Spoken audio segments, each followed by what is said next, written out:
As oil prices continue to fall to around $40 a barrel, many oil-dependent nations are seeing their main source of profit drying up.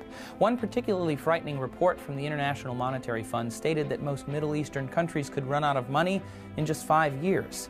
But the oil-rich Middle East has spent significant wealth on trying to find new sources of income once the petroleum economy becomes unprofitable.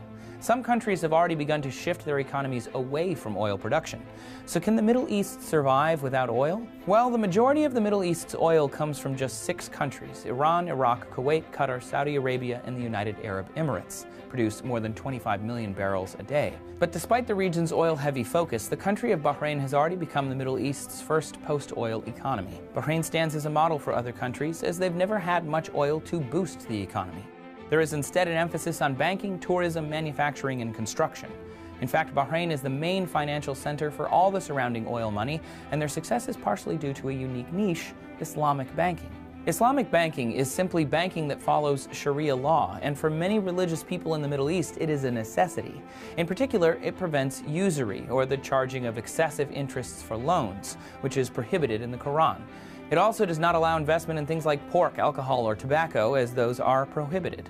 The demand for this sort of specific care has led to significant financial growth for Bahrain and other countries like the United Arab Emirates. Saudi Arabia, which still sees around 3/4 of their revenue from oil, has begun to diversify their output and works to export minerals like aluminum and gold to eventually replace oil. Additionally, many Middle Eastern powers are investing in alternative energies. Saudi Arabia is already setting itself up to provide solar and nuclear power to the entire Gulf Coast. And while all these countries are looking for lucrative income replacement, the richest of the rich are actually investing in other countries.